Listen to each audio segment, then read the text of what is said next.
One of the surprises that the Hubble Space Telescope has given us over its decades of observation is that galaxies have not always simply existed as independent entities, one from another, forming separately and remaining separate. That in fact, galaxies typically merge with other galaxies during cosmic history. Now, this is a little counterintuitive because we know the universe is expanding, so we would expect that galaxies are moving apart from each other, which they generally are. But what we know is that when galaxies are close enough to each other, their mutual gravitational pull can dominate and draw these galaxies together as one. We call that a merger. And Hubble revealed for the first time in such detail many of these cases where galaxies, particularly in the distant universe, were in the process of merging with a neighbor galaxy.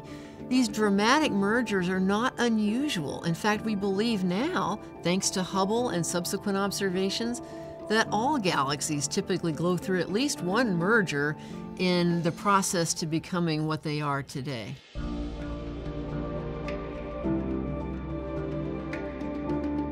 So here's some examples of what Hubble has seen in terms of galaxies in the process of merging or in the aftermath of merging. So here you can see some examples of distorted shapes of galaxies. You can see here and here, none of these look like your typical beautiful spiral or even spherical or elliptical shape. They all have some irregularities to them, which are telltale signs that they are either currently merging with another galaxy or are right in the aftermath of merging with another galaxy. One of those telltale signs are long tails. So in some of these you see these interesting long tail structures coming out from the galaxy itself. That's often an after effect or an impact of galaxies gravitationally interacting with each other and creating these long tail structures. Another telltale sign is that you can sometimes see two nuclei visible in the cores of some of these structures.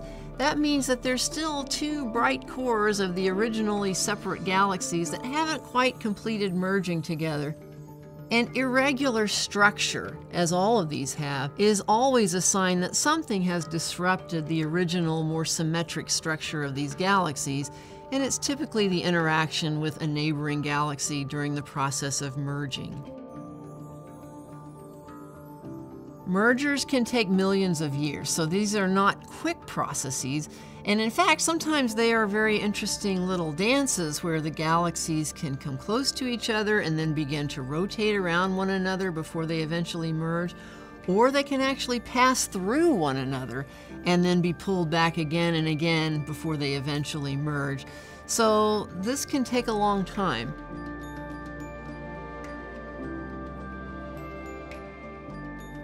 So we now know that most galaxies have gone through mergers, and some galaxies are still on the path toward a future merger. We know that our own Milky Way has a whole little swarm of dwarf galaxies orbiting around that will eventually be swallowed into the Milky Way. But we have a more traditional merger in line with the Andromeda galaxy, our nearest neighbor, big spiral galaxy. It's on a head-on collision course with the Milky Way. Hubble has ascertained that this is going to happen probably in a few billion years, so we don't need to think about it too soon, but it is interesting that our universe is not finished. We're still in the dynamics of forming and growing galaxies even today.